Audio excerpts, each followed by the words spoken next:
Hi అండి. మరొక మంచి కథ, ప్రియనేస్తం మొదటి ఎపిసోడ్. అది ఒక్కరోజు ఉదయం 9 గంటలకు భూమిక ఇంకా తన ఫ్రెండ్ పల్లవి ఇద్దరూ కలిసి ఆది ఇండస్ట్రీస్ టైల్స్ కంపెనీ దగ్గరికి వెళ్తారు. అక్కడ ఉన్న వాచ్మెన్ని అడిగి ఇద్దరు లోపలికి ఇంటర్వ్యూ జరుగుతున్న ప్లేస్కి వెళ్తారు.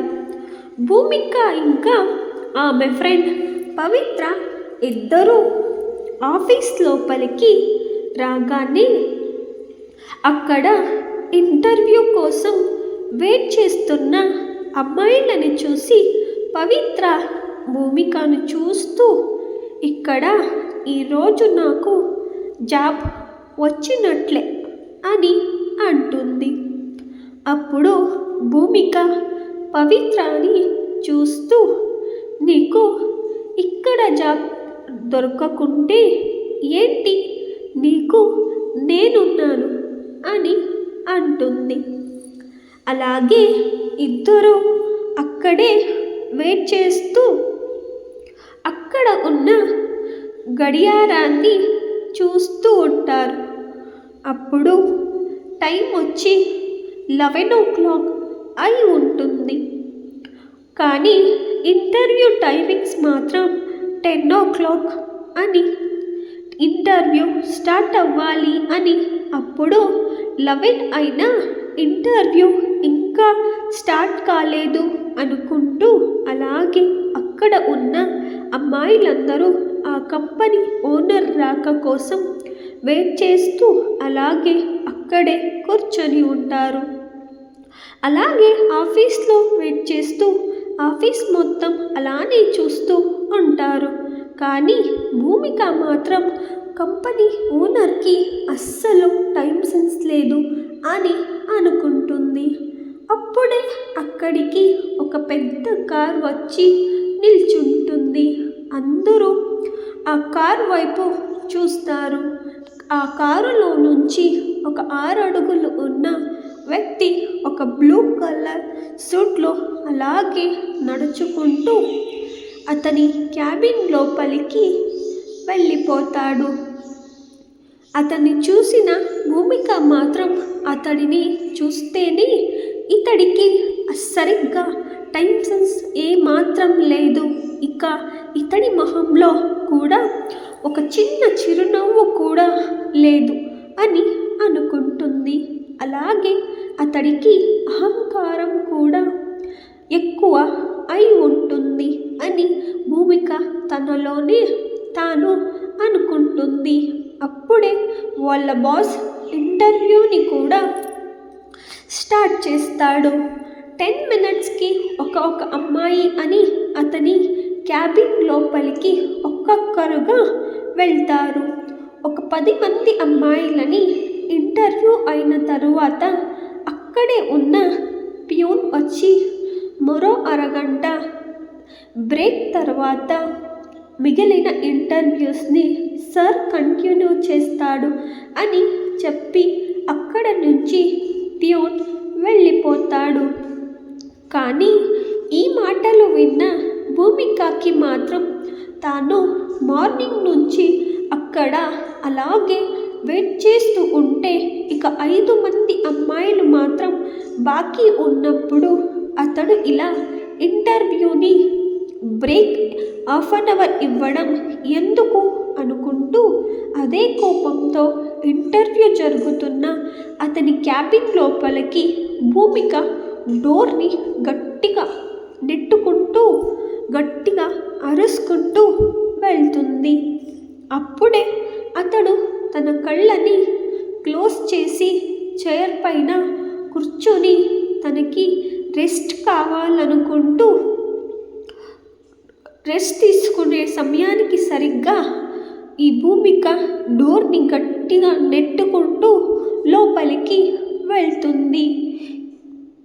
భూమికకి పొద్దుట నుంచి అక్కడే వెయిట్ చేసిన టెన్షన్ ఇంకా ఇరిటేషన్తో తాను ఏం చేస్తున్నానో అనేది మర్చిపోయి కూడా ఆది క్యాబిన్ లోపలికి వెళ్తుంది.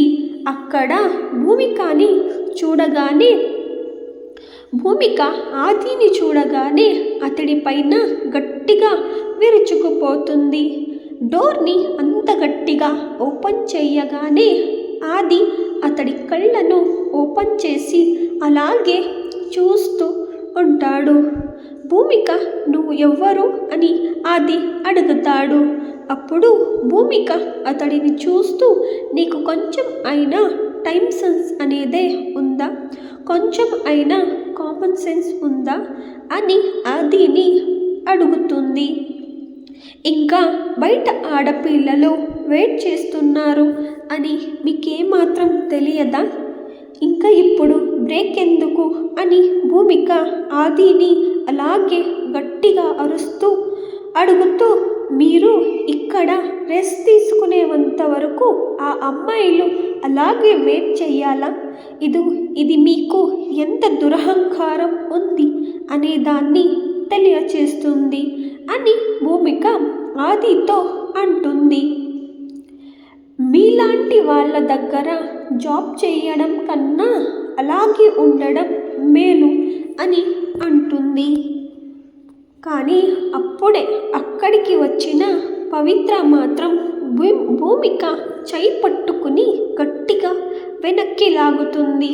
అప్పుడు భూమిక ఇంకోసారి ఆది వైపు తిరిగి నా ఫ్రెండ్కి ఏమైనా మీ కంపెనీలో జాబ్ వచ్చి ఉంటే నేను మాత్రం ఆమెను ఇక్కడ జాబ్ చేయడానికి అస్సలు ఒప్పుకునేదాన్ని కాదు అని ఆదితో చెప్పి అక్కడ నుంచి వెళ్ళిపోతుంది. అక్కడ ఆది షాక్ కొట్టినట్టు అలాగే తన చైర్లో కూర్చుండిపోతాడు. ఆ రోజు మార్నింగ్ ఆది ఆఫీస్కి స్టార్ట్ అవుతూ ఉంటే అదే సమయానికి కరెక్ట్గా అర్జెంట్ రీజన్స్ రావడం వల్ల వేరే చోటికి వెళ్ళాల్సి వస్తుంది. అందుకే ఆఫీస్కి రావడం కూడా లేట్ అవుతుంది. ఆఫీస్కి రాగానే తనకు తలనొప్పి ఎక్కువగా ఉన్నా లెక్క చేయకుండా ఇంటర్వ్యూని స్టార్ట్ చేస్తాడు. అప్పుడు లోపలికి వచ్చిన అమ్మాయిలు వేసుకున్న సెంట్ స్మెల్కి అతడి తలనొప్పి మరింత ఎక్కువ అవుతుంది. అందుకే ఒక అరగంట బ్రేక్ తీసుకొని తరువాత ఇంటర్వ్యూని కంటిన్యూ చేయాలి అనుకున్నాడు. అంతలోపే సునామీగా వచ్చిన భూమిక అన్ని మాటలన్నీ ఆదిని నోటికొచ్చినట్లు తిట్టి అక్కడ నుండి వెళ్ళిపోతుంది. కానీ ఆది నా దగ్గరికి జాబ్కి వచ్చి అలా ఎలా మాట్లాడుతుంది, ఆమెకు ఎంత దురహంకారం అని అనుకుంటాడు. అలాగే నాకు కామన్ సెన్స్ లేదా, నాకు పొగరా, నా ముందు ఏ ఒక్కరైనా ధైర్యంగా మాట్లాడాలంటేనే భయపడతారు. అలాంటిది నా ముందు అంత ధైర్యంగా ఇప్పటి వరకు ఏ ఒక్కరు కూడా నోరు ఎత్తి మాట్లాడే ధైర్యమే చేయలేదు. అందులోనూ నాకు పరిచయమే లేని ఒక అమ్మాయి. ఎలాగైనా ఆమెను నా కింద పనిచేసేలాగా నేను చెప్పినట్లు నడుచుకునే పరిస్థితికి ఆమెను నేను తేవాలి అని ఆ క్షణమే అతడు నిర్ధారిస్తాడు. ఇంకా ఉందండి, నెక్స్ట్ వీడియో నుంచి కంటిన్యూ చేద్దాం. Thank you.